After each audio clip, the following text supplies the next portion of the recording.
ইন্নাল হামদুলিল্লাহ ওয়াসসালাতু ওয়াসসালামু আলা রাসূলিল্লাহ আম্মা বাদ। আমাদের সমাজের তথাকথিত লামাযহাবী সালাফি আহলে হাদিস ভাইয়েরা যারা দাবি করেন যে ইমামের পেছনে মুক্তাদিকে জোরে আমিন বলতে হবে, যে জোরে আমিন বলল না আস্তে আমিন বলল সে সহিহ হাদিস তরক করলো, সুন্নাহ তরক করলো।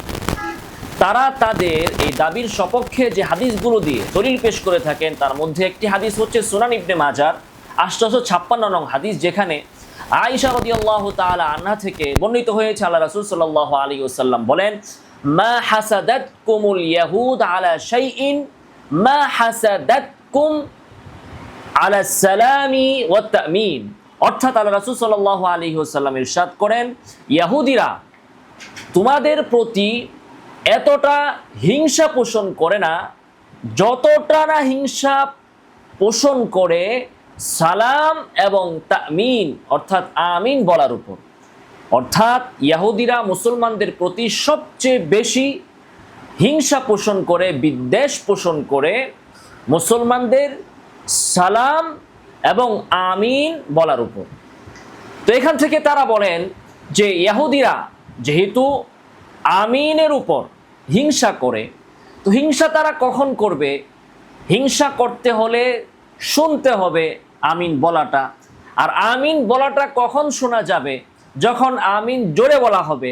অতএব এর দ্বারা সাব্যস্ত হয়ে গেল যে নামাজে ইমামের পেছনে মুক্তাদিগণ জোরে আমিন বলবেন। এই হচ্ছে তাদের যুক্তি।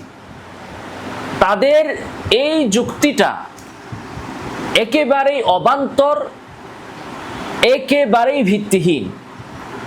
তাদের কাছে আমার প্রথম প্রশ্ন হচ্ছে, আপনারা যে হাদিস দিয়ে দলিল পেশ করলেন, এই হাদিসের মধ্যে দুইটা বিষয়ের কথা বলা হয়েছে, যে দুইটা বিষয়ে ইহুদিরা আমাদের প্রতি, মুসলমানদের প্রতি বিদ্বেষ পোষণ করে। তার মধ্য থেকে দ্বিতীয় বিষয় হচ্ছে আমিন বলা। তো প্রথম বিষয়টার দিকে কি আপনারা একটু লক্ষ্য করেছেন? প্রথম বিষয় হচ্ছে সালাম।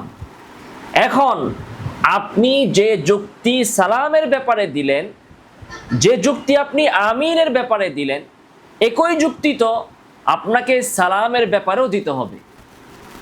অর্থাৎ বলতে হবে যে ইহুদিরা সালামের প্রতি বিদ্বেষ পোষণ করে।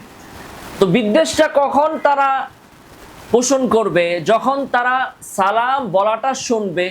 আর সালাম বলাটা কখন শুনতে পারবে? যখন যখন সালামটা জোরে বলা হবে। এখন আমার প্রশ্ন হচ্ছে, নামাজের মধ্যে ইমামের পেছনে আপনি সালাফি মুক্তাদিরা সালাম আস্তে দেন নাকি জোরে দেন?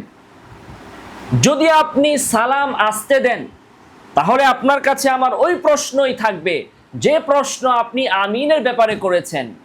সেটা কি? যে আমিন যদি আস্তে বলা হয় তাহলে ইহুদিরা তো শুনবে না।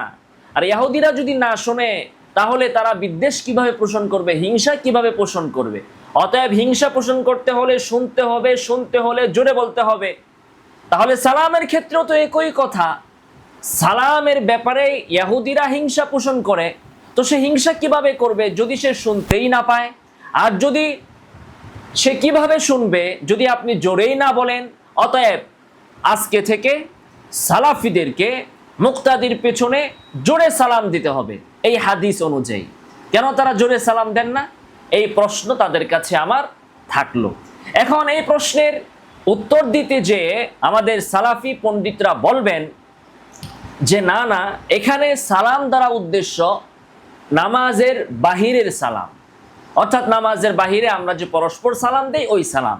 তো তাদের কাছে প্রথম প্রশ্ন আমার এটা যে ইহুদিরা সালামের উপর বিদ্বেষ পোষণ করে।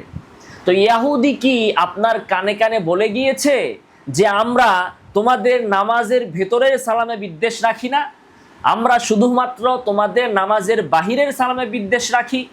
নাকি আমাদের সালাফি ভাইরা ইহুদিদেরকে পরামর্শ দিয়েছেন যে তোমরা শুধু আমাদের নামাজের বাহিরের সালামে বিদ্বেষ রাখবে, আমাদের নামাজের সালামে বিদ্বেষ রাখবে না? অর্থাৎ সালাফিরা কি ইহুদিদের অ্যাডভাইজার?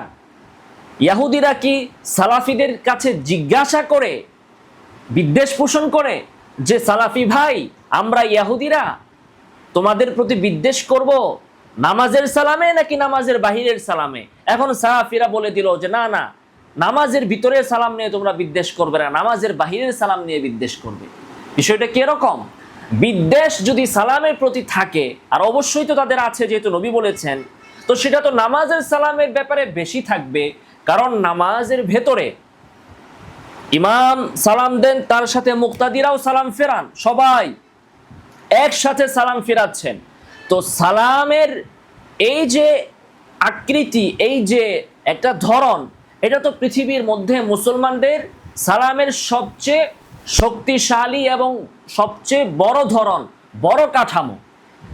নামাজের বাহিরে ব্যক্তিগতভাবে একজনকে আরেকজনে সালাম দেয়, আসসালামু আলাইকুম, একজন, ওইটার মধ্যে যদি ইহুদিদের বিদ্বেষ থাকে, তাহলে সবাই মিলে যখন নামাজের ভিতরে একসাথে সালাম দিচ্ছে, তখন কি বিদ্বেষ কম হবে নাকি বেশি হবে? 1000 মুসল্লি মক্কাতে মদিনাতে লক্ষ লক্ষ মুসল্লি একসাথে সালাম ফিরাচ্ছে, এটার ব্যাপারে ইহুদিদের বিদ্বেষ কম হবে না বেশি হবে? সাধারণ বিবেকই তো বলে নামাজের সালামে বিদ্বেষ বেশি হবে। তাহলে এখন প্রশ্ন, তাহলে নামাজের সালাম কেন আসতে দেন? 2 নম্বর বিষয় হচ্ছে তাদের কাছে আমার, যে আপনি বললেন এখানে সালাম দ্বারা উদ্দেশ্য হচ্ছে নামাজের বাহিরের সালাম। তো আমার প্রশ্ন হচ্ছে, সালাম যদি নামাজের বাহিরেরটা আপনি নেন, আমিন কেন নামাজের ভিতরেরটা নিয়েছেন? ও, আপনার সুবিধার জন্য। যেহেতু আপনি আমিন জুড়ে বলেন, এই জন্য আপনি আমিনের ক্ষেত্রে এখানে নামাজের ভিতরেরটা ধরেছেন। আর সালাম যেহেতু আসতে দেন মুক্তাদি ইমামের পেছনে, এই জন্য আপনি সালামটা সুবিধা মতো আপনি নামাজের বাহিরের সালাম নিয়েছেন।